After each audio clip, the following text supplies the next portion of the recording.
2 de febrero de 2008. Aproximadamente la 1 de la mañana. En una casa colonial grande y elegante en Cockeysville, Maryland, un suburbio próspero justo al norte de Baltimore, un adolescente de 15 años camina silenciosamente desde el sótano. Ha caminado casi 5 kilómetros desde la casa de un amigo donde estaba en una pijamada, jugando videojuegos hasta altas horas de la noche. Ahora está de vuelta en su propia casa, pero no para irse a dormir. En el sótano se pone un par de guantes. Toma una pistola que pertenece a su padre, un arma que el padre, un abogado respetado, guarda en la casa.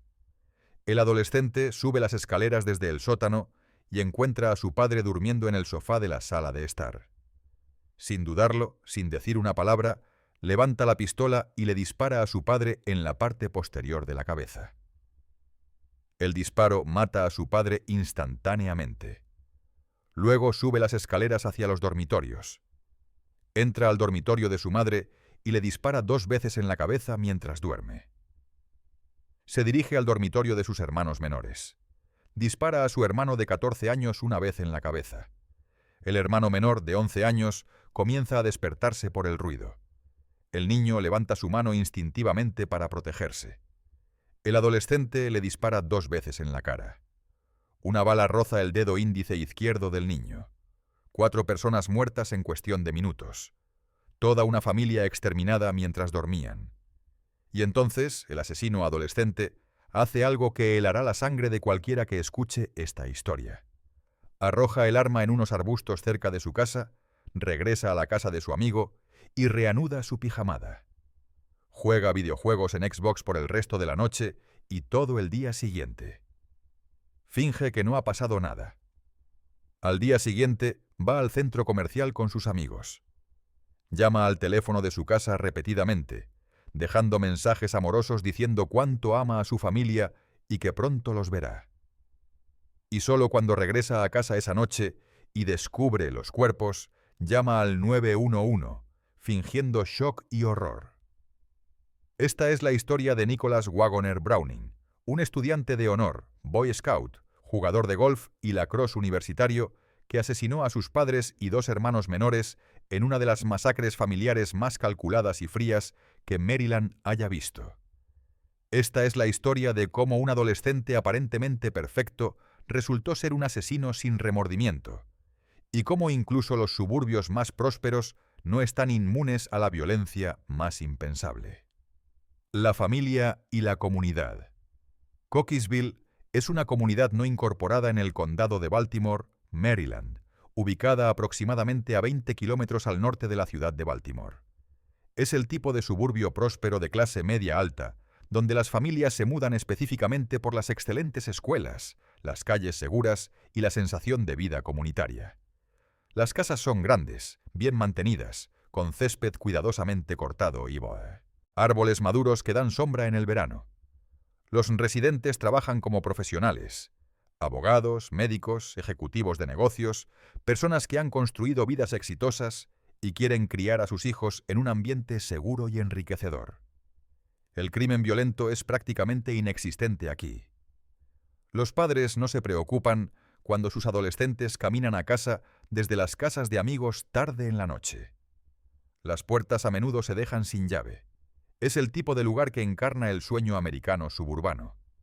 La familia Browning parecía ser la personificación de este sueño suburbano. Vivían en una casa colonial grande y hermosa, una estructura imponente con un césped enorme que se extendía frente a ella. La casa estaba ubicada en un vecindario tranquilo donde las familias se conocían por sus nombres y los niños jugaban juntos después de la escuela. Para cualquiera que mirara desde afuera, los Browning eran una familia modelo. John W. Browning, de 45 años, era un abogado exitoso que trabajaba en el bufete Royston Mueller McLean and Reed, en la cercana Towson, Maryland. Era respetado en su profesión, conocido por su ética de trabajo y dedicación a sus clientes.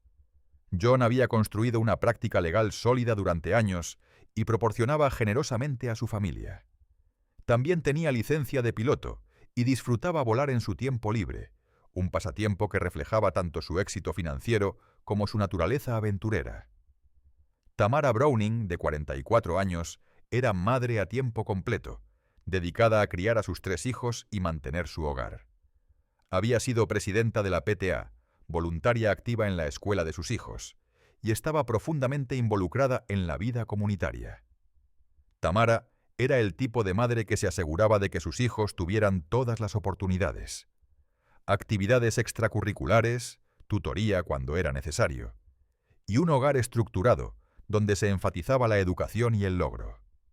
Amigos y vecinos la describían como una madre dedicada que ponía las necesidades de sus hijos antes que las suyas propias. La familia era activa en la Iglesia Metodista Unida de Epworth, donde participaban regularmente en servicios y eventos comunitarios. Nicholas incluso había construido un jardín de oración para la iglesia como parte de su proyecto de Eagle Scout, demostrando lo que parecía ser un compromiso profundo con el servicio comunitario y los valores espirituales.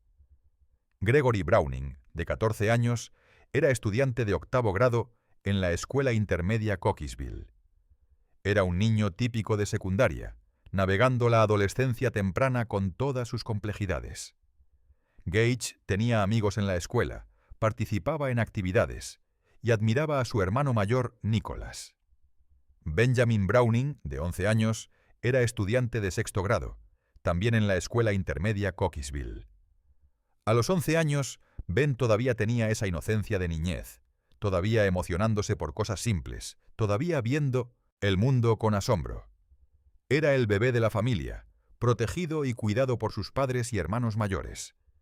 Y luego estaba Nicholas Wagoner Browning, nacido el 9 de febrero de 1992. En febrero de 2008, Nicholas tenía 15 años y estaba a solo una semana de cumplir 16. En la superficie, Nicholas parecía ser el hijo de ensueño de cualquier padre. Era estudiante de 2º año en Dulaney High School, una de las mejores escuelas públicas en el condado de Baltimore. Era estudiante de honor con un coeficiente intelectual de 125, muy por encima del promedio. Jugaba golf y lacrosse universitario, demostrando destreza tanto atlética como académica. Era Boy Scout que había completado proyectos significativos de servicio comunitario.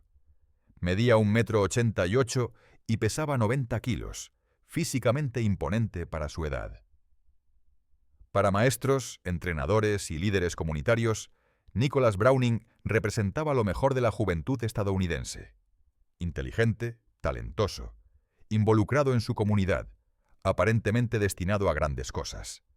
Pero debajo de esta fachada de perfección adolescente, algo estaba profundamente, horriblemente mal. Las señales que se pasaron por alto. En retrospectiva, hubo señales de que no todo estaba bien con Nicholas Browning. Pero estas señales fueron sutiles, fáciles de descartar como drama adolescente típico o exageración. Un compañero de clase más tarde le diría a la prensa que Nicholas había hablado sobre matar a su familia, pero el compañero asumió que Nicholas estaba bromeando. Después de todo, ¿qué adolescente no hace comentarios dramáticos sobre cuánto odian a sus padres cuando están enojados por estar castigados o no poder hacer algo que quieren?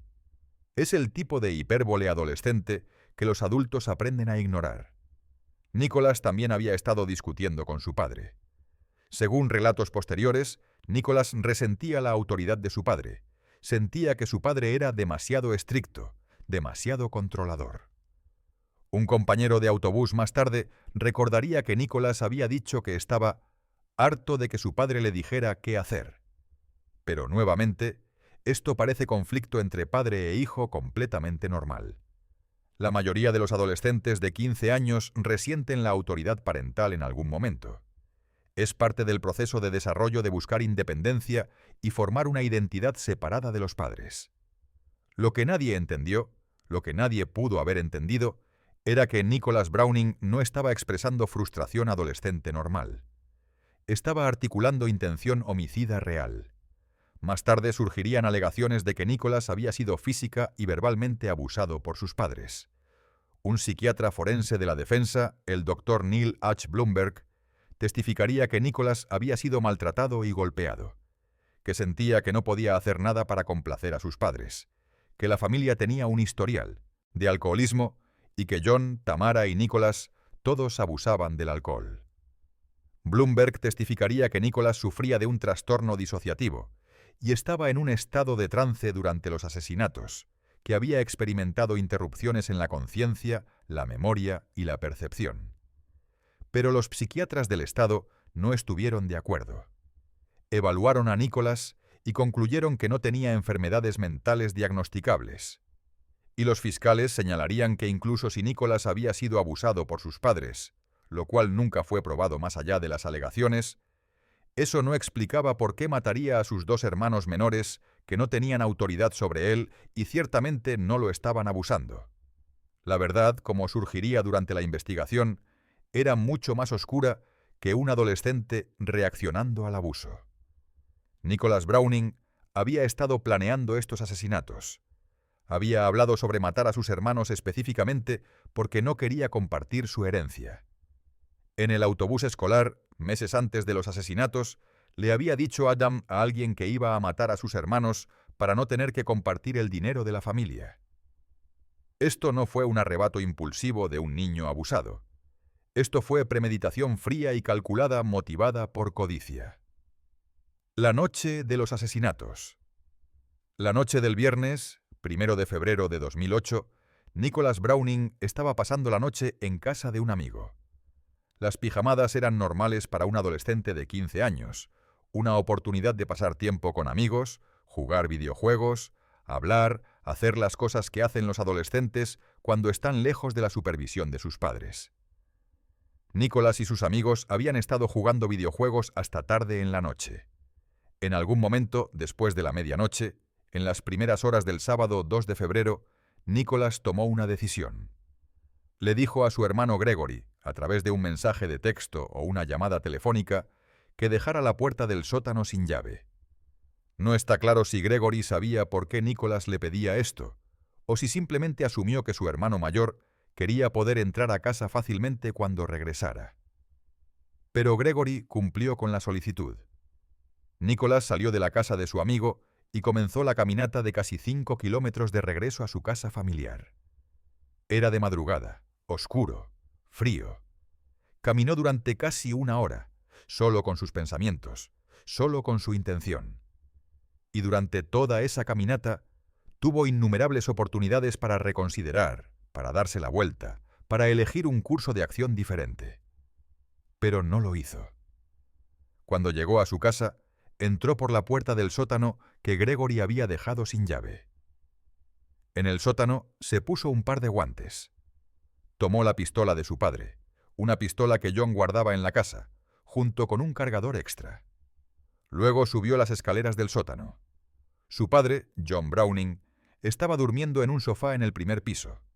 No estaba en su dormitorio, sino en la sala de estar, tal vez habiendo quedado dormido viendo televisión o leyendo. Estaba completamente vulnerable, completamente desprevenido. Nicholas se paró sobre su padre dormido, levantó la pistola y le disparó en la parte posterior de la cabeza. La bala mató a John instantáneamente. No hubo lucha, no hubo oportunidad para que John se defendiera o siquiera entendiera lo que estaba sucediendo.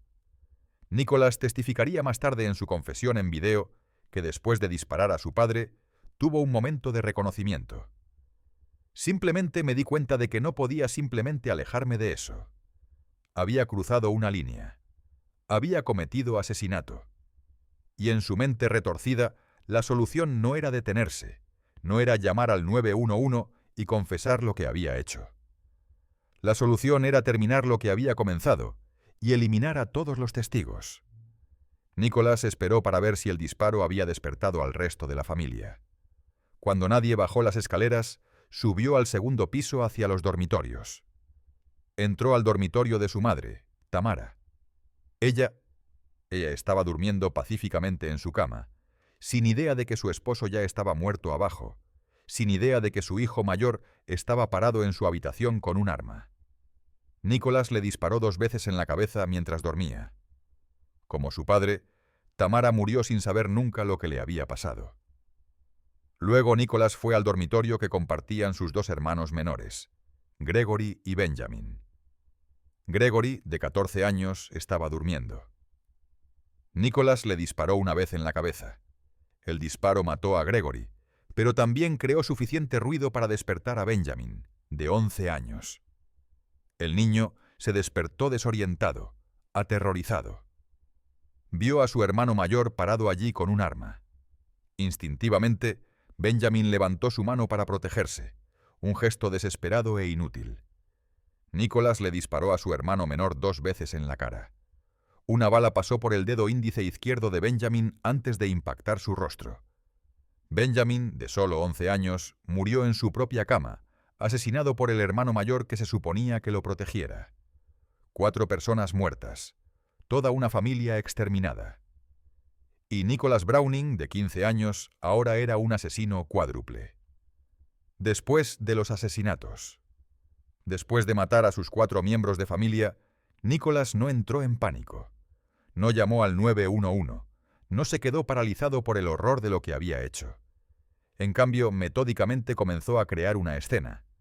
Subió al dormitorio de su madre y abrió su joyero, esparciendo su contenido por el piso. Desconectó la Xbox y la Wii de la sala de estar y las colocó en una mesa de billar. Estaba tratando de que pareciera un robo, creando la apariencia de que alguien había entrado a la casa, había matado a la familia y había comenzado a robar artículos valiosos antes de huir. Luego Nicholas salió de la casa. Caminó por una carretera cercana y arrojó la pistola de su padre en unos arbustos donde no sería fácilmente encontrada. Y luego, increíblemente, regresó a la casa de su amigo donde había estado para la pijamada. Llegó de vuelta alrededor de las 3 de la mañana. ¿Dónde has estado?, probablemente preguntaron sus amigos. Nicholas tenía una historia lista. Había ido a casa brevemente, dijo, o tal vez no ofreció ninguna explicación en absoluto. Los adolescentes no siempre cuestionan los comportamientos de los demás, especialmente en medio de la noche durante una pijamada cuando todos están cansados. Lo que es indiscutible es que Nicholas reanudó su pijamada como si no hubiera pasado nada. Jugó videojuegos en Xbox por el resto de la noche. Cuando sus amigos se despertaron el sábado por la mañana, Nicholas estaba allí, actuando completamente normal. No había señales de angustia emocional, no había indicaciones de que acababa de cometer un asesinato cuádruple solo horas antes. Nicholas pasó todo el sábado con sus amigos. Continuaron jugando videojuegos. Fueron al centro comercial Towson Town Center, un popular destino de compras cerca de Cockeysville.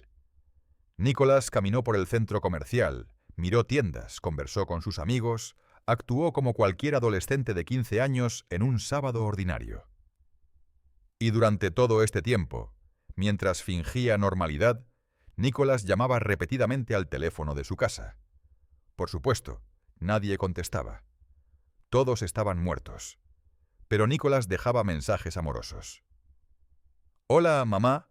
Hola, papá. Los amo. Los veré pronto». Estos mensajes luego servirían como parte de su actuación, evidencia que podría usar para demostrar que no sabía nada sobre los asesinatos, que había sido un hijo amoroso tratando de contactar a su familia. Solo cuando el sábado por la noche se convertía en domingo por la mañana, Nicholas finalmente decidió que era hora de descubrir los cuerpos. Regresó a su casa alrededor de las 7 de la tarde del sábado 2 de febrero. Entró a la casa y encontró el cuerpo de su padre en el sofá. Corrió afuera, fingiendo pánico, y le pidió a la madre de su amigo que llamara al 911. La investigación. Los oficiales del Departamento de Policía del Condado de Baltimore llegaron a la casa de los Browning minutos después de que se realizara la llamada al 911. Lo que encontraron adentro fue una escena de horror masivo. 4 cuerpos. John Browning en el sofá del primer piso, disparado en la parte posterior de la cabeza. Tamara Browning en su cama, con 2 heridas de bala en la cabeza. Gregory Browning en su cama, disparado una vez en la cabeza. Y Benjamin Browning, de solo 11 años, en su cama con 2 heridas de bala en el rostro y una herida de bala de raspón en su dedo índice izquierdo donde había tratado desesperadamente de protegerse.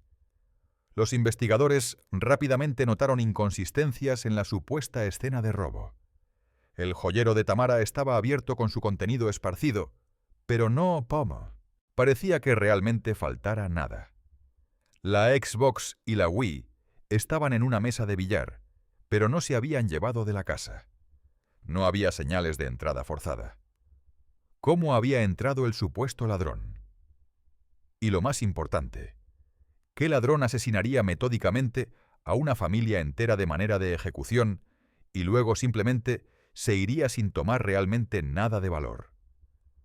Los detectives comenzaron a enfocarse en Nicholas. Era el único miembro de la familia que había sobrevivido. Afirmaba haber estado en casa de un amigo durante los asesinatos, pero ¿había estado allí toda la noche? ¿Podía su coartada ser verificada? Nicholas fue llevado a la estación de policía para interrogatorio. Inicialmente se apegó a su historia. Había estado en la casa de su amigo todo el tiempo. Fue a casa y encontró a su familia muerta. Debió haber sido un robo que salió terriblemente mal. Pero los detectives eran experimentados en reconocer cuando alguien está mintiendo. Aplicaron presión, señalaron inconsistencias, dejaron que Nicholas supiera que no le creían. Y después de aproximadamente 6 horas de interrogatorio, Nicholas Browning finalmente se derrumbó. En una confesión en video que más tarde sería reproducida en el tribunal, Nicholas describió con detalles escalofriantes cómo había asesinado a su familia. Parado sobre él, y luego puse la pistola en su cabeza y la bajé, dijo Nicholas, describiendo cómo había matado a su padre. Explicó cómo había disparado a su madre. Simplemente me di cuenta de que no podía simplemente alejarme de eso, y entonces le disparé a mi mamá. Describió disparar a Gregory y luego a Benjamin cuando el niño comenzó a despertarse.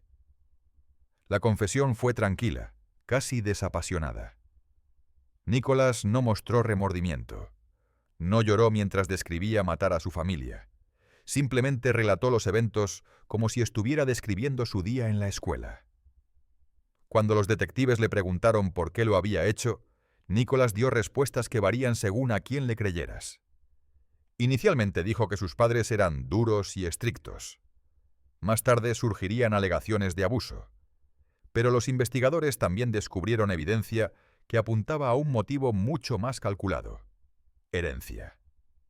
Nicholas aparentemente había hablado sobre no querer compartir el dinero de la familia con sus hermanos. Durante el interrogatorio, cuando fue preguntado sobre la herencia, Nicholas no lo negó. En cambio, parecía dar a entender que sabía que una gran herencia y pagos de seguro de vida vendrían a su manera. La acusación y los procedimientos legales. Nicholas Wagoner Browning fue formalmente arrestado alrededor de la 1 de la mañana del 3 de febrero de 2008, aproximadamente 24 horas después de que cometió los asesinatos. Fue acusado como adulto de 4 cargos de asesinato en primer grado y 4 cargos de uso de un arma de fuego en un crimen violento. A pesar de tener solo 15 años, la gravedad de sus crímenes significaba que Maryland lo procesaría en el sistema de adultos. El 11 de febrero de 2008, un gran jurado del condado de Baltimore acusó formalmente a Nicholas de 4 cargos de asesinato en primer grado y los cargos relacionados con armas de fuego. Estaba siendo retenido sin fianza en el centro de detención del condado de Baltimore, donde fue colocado en vigilancia especial, debido a preocupaciones sobre su salud mental y riesgo de suicidio. Los abogados de Nicholas, liderados por Joshua R. Trim, intentaron que el caso fuera transferido al Tribunal de Menores, argumentando que Nicholas era un juvenil que debería ser tratado en el sistema de justicia juvenil en lugar del sistema de adultos. Presentaron el testimonio del Dr. Neil H. Bloomberg, quien testificó sobre el supuesto abuso de Nicholas y su trastorno disociativo. Pero el juez del circuito del condado de Baltimore, Thomas Bollinger, falló en julio de 2008 que la evidencia sobre la condición mental de Nicholas por sí sola no era suficiente para merecer la transferencia del caso al Tribunal de Menores. Bollinger dictaminó que Nicholas sería juzgado como adulto. Mientras tanto, la comunidad de Cockeysville estaba devastada. El 9 de febrero de 2008, el día en que Nicholas cumplió 16 años, se llevaron a cabo servicios funerales para sus 4 víctimas. Aproximadamente 1.300 personas asistieron al servicio memorial en la Iglesia Metodista Unida de Epworth, donde la familia Browning había sido miembros activos. El reverendo William Brown dijo a los dolientes: «Los desafío a sostenerse unos a otros en este momento». Era una comunidad tratando de dar sentido a lo impensable. El acuerdo de culpabilidad. A medida que se acercaba la fecha del juicio programada para diciembre de 2008, los abogados de Nicholas enfrentaban una decisión difícil. Podían ir a juicio y argumentar su caso de abuso y trastorno disociativo ante un jurado. Pero la confesión en video de Nicholas era devastadora. La evidencia de premeditación era abrumadora. Y bajo la ley de Maryland, Nicholas había tenido 15 años en el momento de los crímenes. Demasiado joven para enfrentar la pena de muerte, pero ciertamente lo suficientemente mayor para enfrentar cadena perpetua sin posibilidad de libertad condicional.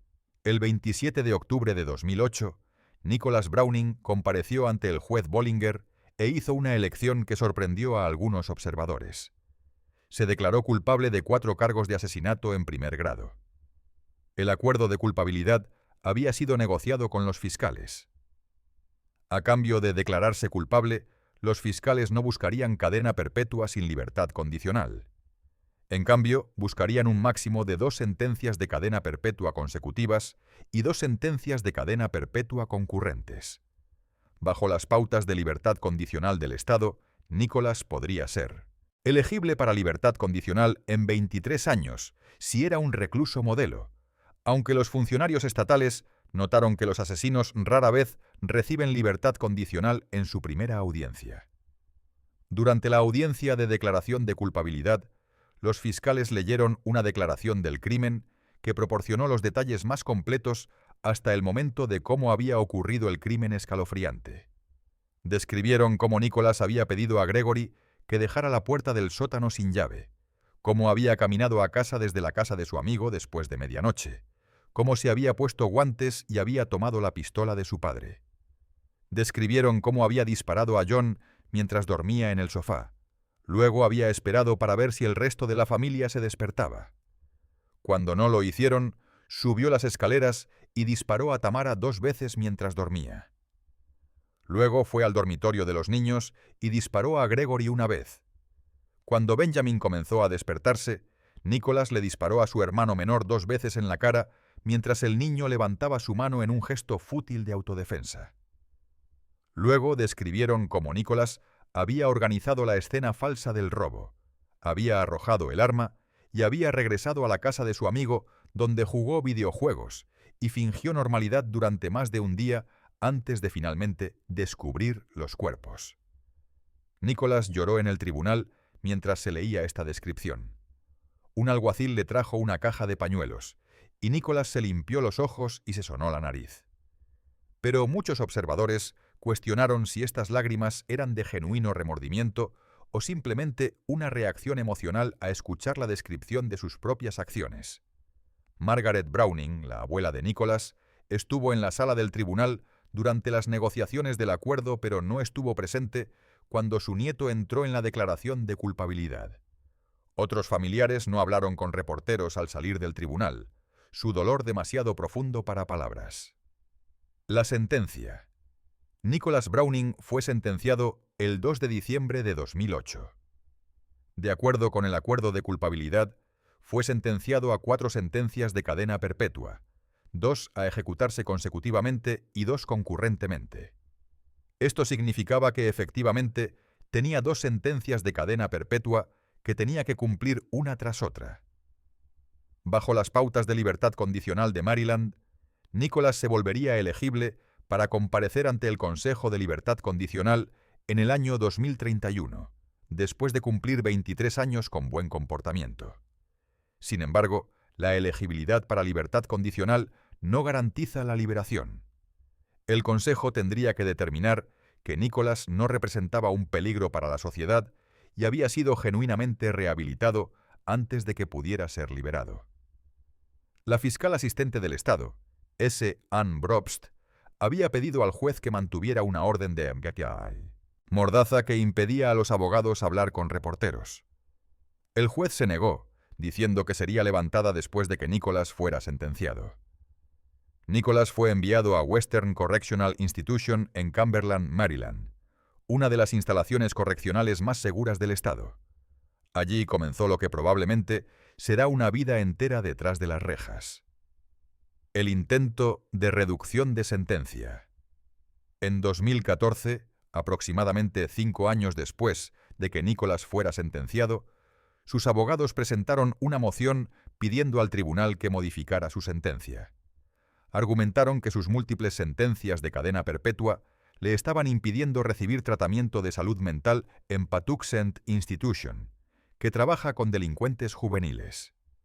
Los abogados de Nicholas, incluido Joshua Trim, argumentaron que reducir varios de los cargos de asesinato no lo saca antes, pero lo haría elegible para tratamiento.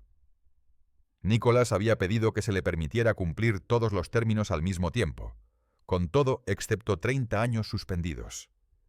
Esto esencialmente le habría dado una sentencia de 30 años en lugar de 2 cadenas perpetuas. Pero el juez Thomas J. Bollinger Sr. negó la moción.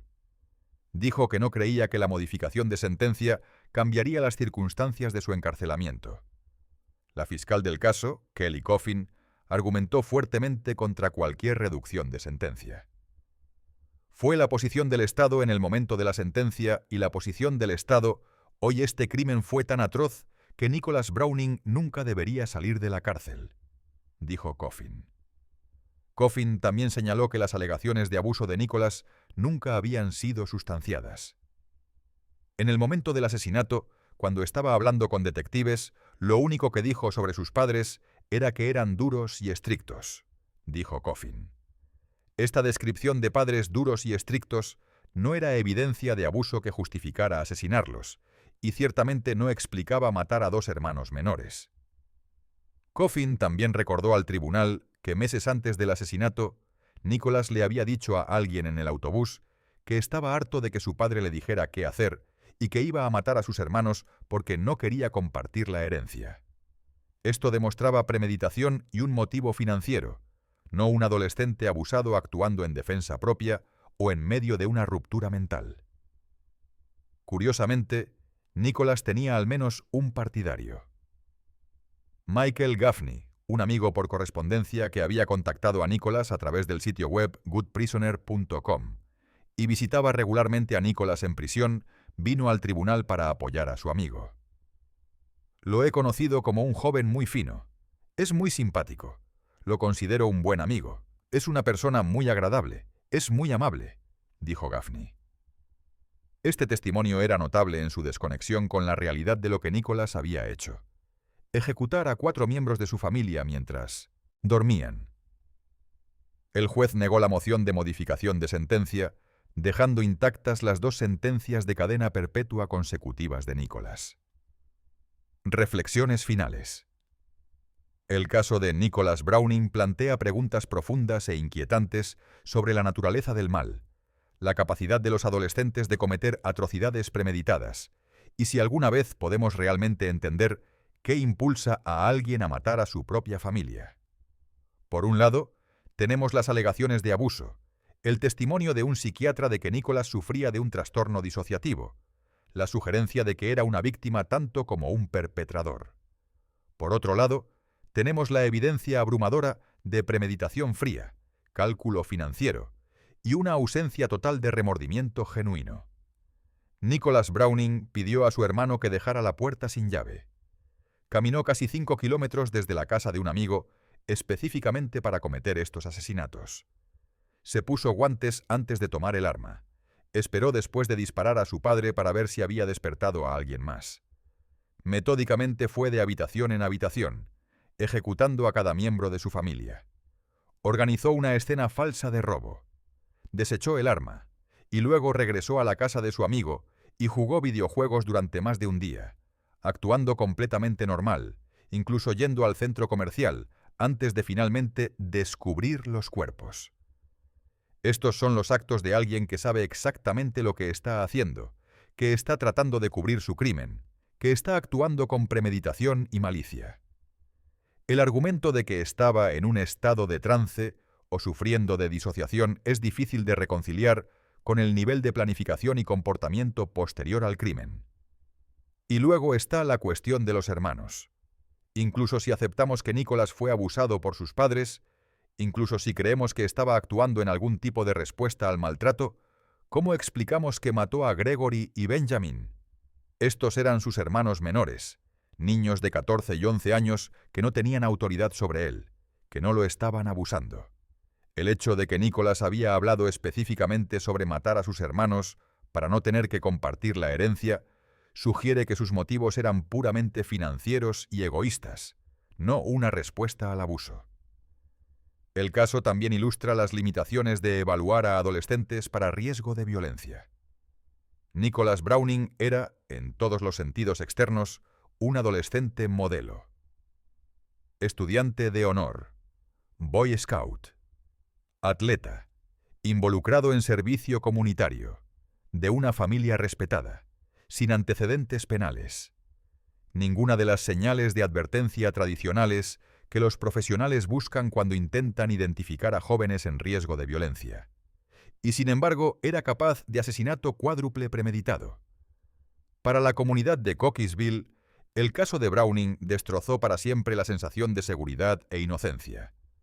Como dijo una vecina, la Rev. Amy Haynes, fue particularmente difícil para los niños en la escuela intermedia Cockeysville procesar. Es más fácil pensar, «Oh, un extraño ha hecho eso». Pero esto fue alguien que los niños conocían. Era el hermano de alguien. Es difícil para ellos y los dejó preguntándose, ¿estoy seguro? ¿Alguien de mi familia va a hacer eso? El crimen había robado a estos niños su capacidad de sentirse completamente seguros incluso en sus propias casas. Para la familia extendida de los Browning, la tragedia era incomprensible. Habían perdido a John, Tamara, Gregory y Benjamin, toda una familia borrada. Y el responsable era Nicholas, también un miembro de su familia, alguien que habían amado y en quien habían confiado.